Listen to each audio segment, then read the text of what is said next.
off your engine! It's happened again. Mazda refuses to give up with the rotary engine. They now are putting a rotary engine in their MX-30 electric crossover. Rotary engine's gasoline engine. That's an electric crossover. What's it doing with a rotary engine in it? Well, the rotary engine is a range extender. What it does is when you run out of electricity in the battery, when it gets below a certain parameter, usually like 15, 12% or something, then it turns on the rotary engine, runs a generator. And then the generator just creates electricity that the vehicle runs on.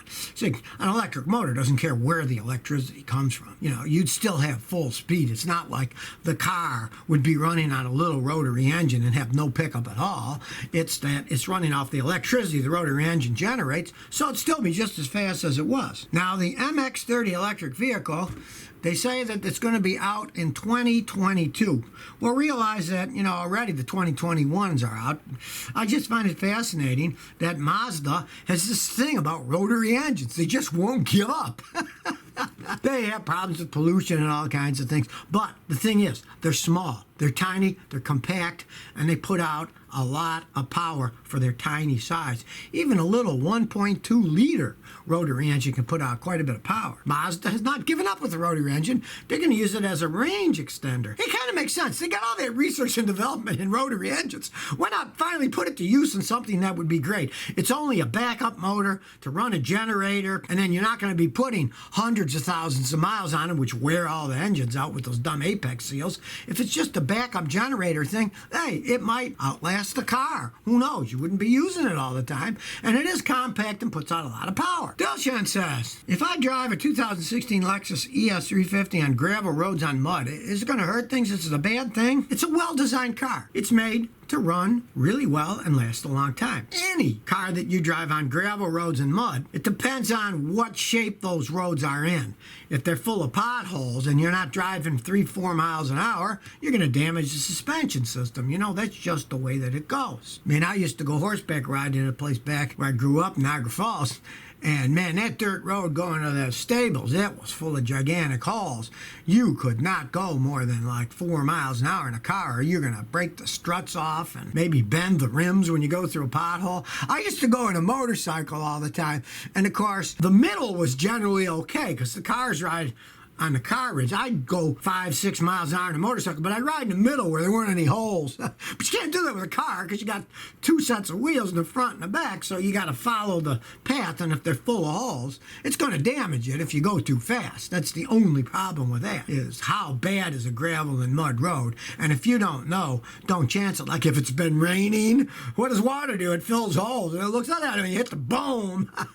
So you got to watch out for that on gravel and dirt roads, and never go too fast. I learned that with a motorcycle on gravel roads. Boy, gravel's slippery, and you can fall down the motorcycle real easy. You want to slow down. Firebird guy says I got an 02 V6 Firebird, 80,000 miles. Gee, wasn't driven much. Makes a noise. Not coming from the top. The noise comes from the engine down rear. Maybe the transmission or flex blade. It's not too noisy. It's the same at low and high RPMs.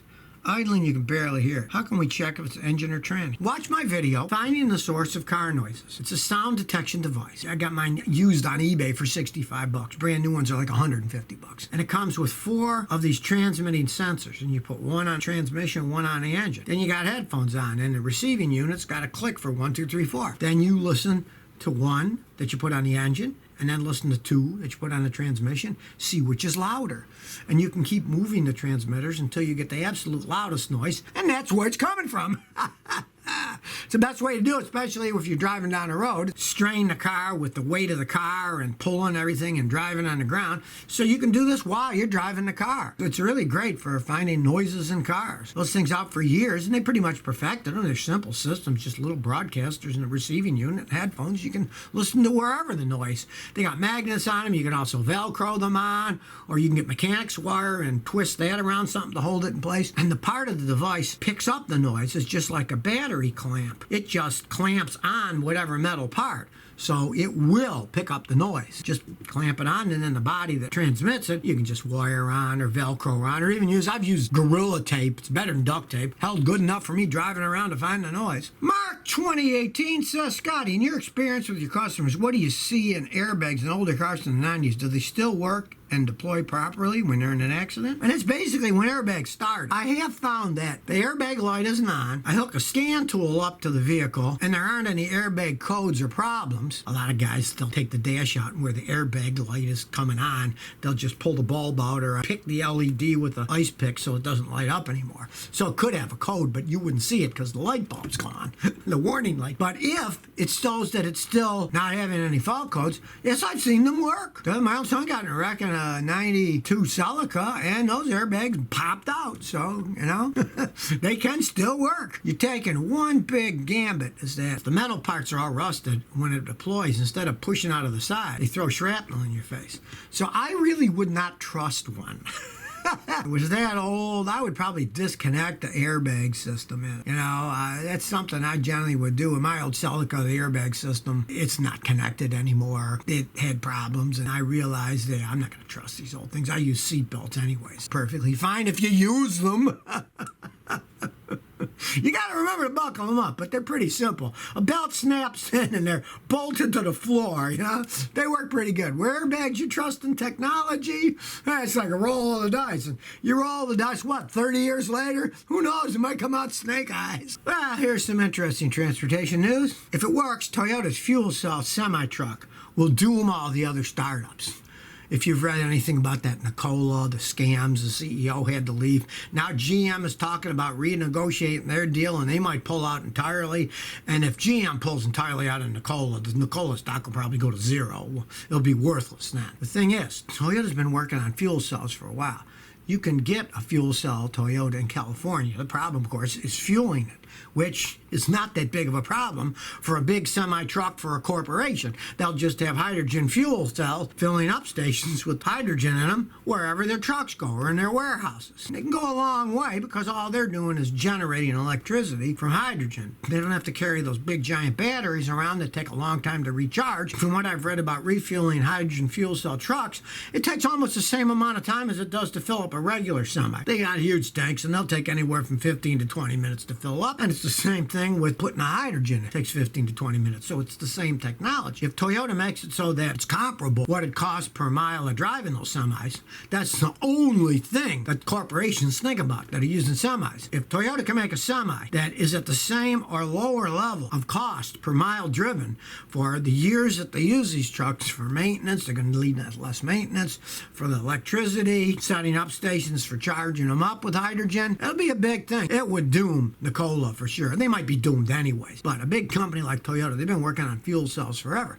Now, maybe fuel cells won't become the normal now or if ever for regular people's cars. But for big semis, it makes a lot of sense. You want to be green, go electric, it'd be fuel cells is going to be it. Toyota's not a fool's company. They get their semi out and running and then it works. And of course, they're so big that they can buy whatever they want. If another European little company, say, makes a good semi, they'll buy them and take over. Sell it as a Toyota. They've already got many brands. You go different parts of the world, there's cars that are called Toyota, but they're made by a completely different company. Don't think they're fools at Toyota. If they make a big semi that works, that'll be it for Nikola and all the other startups that think they're going to get into business because it's an economy of scale. These big giant semis are big. There's a lot of them out there. You're going to have to be able to produce them in quality, which Toyota's notorious for making quality products. EB 1961 says, my girlfriend's '08 VW Pilot junk EOS passenger window taking 4 button pushes to roll up. Is this just another of a multitude of computer issues or is there mechanical issues? Who knows with the Volkswagen, they're such electronic crap as they age anyways. More often when they do that, it means that either the motor assembly or the window regulator assembly is going bad. It's often the motor. They do wear out after time going up and down and up and down. But before you spend a bunch of money on that pile of junk, well, I say it's your girlfriend. It's her car. Let her fix it. Let her pay for it, right? Get a can of spray silicone lube. Hardware stores, auto parts stores sell spray silicone lube. Bunch of companies make them. The window roll down. Spray the front runner where the glass goes up and down and the back runner where the glass goes up a bunch of times and make it go up and down, up and down. You might find it goes smooth from now on. It's just glass running on that rubber runner. Eventually it gets corroded and doesn't go smooth. Spraying silicone can fix it, and if it does, just spray it once a year like that. Do all the windows. It's a great way to make your windows last a lot longer and be smooth. Maybe it's just that. It is 13 years old. So if you never want to miss another one of my new car repair videos, remember to ring that bell.